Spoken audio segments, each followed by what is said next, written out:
মরশুমের প্রথম trophy airlines gold কাপের প্রথম ম্যাচে হয়তো সবুজ মেরুন জার্সিতে নামা হচ্ছে না টলকে ওজবের। আইএফ এর অনুরোধে চিঠি পৌঁছেছে ইস্ট বেঙ্গল তাঁবুতে। টলকে বিতর্কে আইএফ এর রায় নৈতিক জয় দেখা ইস্ট বেঙ্গল কর্তারা অবশ্য পাল্টা চিঠিতে জানিয়ে দিচ্ছেন আইএফ এর চিঠিতে তাঁরা তাদের কাজ শুরু করছেন, তবে ক্লাবের ফুটবল সচিব ও সভাপতি দেশের বাইরে। 6ই আগস্ট ফিরবেন, তাই কার্যকরী কমিটির সভা করতে হবে তারপরে। কার্যকরী কমিটির সিদ্ধান্ত ছাড়া কোনো সিদ্ধান্ত নেওয়া সম্ভব নয়। এক্ষেত্রে 6 তারিখের পর ইস্ট বেঙ্গল কার্যকরী কমিটির সভা করলে 8ই আগস্টে টলকের এয়ারলাইন্স গোল্ড কাপের প্রথম ম্যাচে মোহনবাগানের হয়ে খেলা সম্ভব নয়, তার বলবার অপেক্ষা রাখে না। 72 ঘন্টার ভিতরে যেটা বলেছে সেটা হচ্ছে প্রসিড করছে কিনা।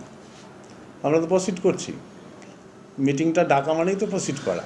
72 ঘন্টার ভিতরে মিটিংয়ে হচ্ছে না, প্রশ্নই নেই। কার্যকরী কমিটির সভার পর কি টোলগেট টোকেন ফেরত দেবে ইস্ট বেঙ্গল? কর্তা দেবব্রত সরকার এখনই তা নিয়ে কিছু বলতে চান না, তবে সিটি সিভিল কোর্টে আগামী শুক্রবার টোলগের বিরুদ্ধে আনা মামলার শুনানি। আইএফএ অনুরোধ করলেও ইস্ট বেঙ্গল এই বিতর্কে আদালতের রাস্তা থেকে সরছে না। আমরা কোর্টে যাচ্ছি, এত আর্জেন্সি নেই কাউকে খেলাবার জন্য। টোলগেকে এখনো নিজেদের ফুটবলার বলেই মনে করছেন ইস্ট বেঙ্গল কর্তারা। আইনের জাঁতা কলে টোলগে ইস্ট বেঙ্গলে শেষ পর্যন্ত থেকে যাবেন কি? ইস্ট বেঙ্গল কর্তারা সে সম্ভাবনাই দেখছেন। এই বিতর্কে এখন যে অনেকটাই অ্যাডভান্টেজে তারা।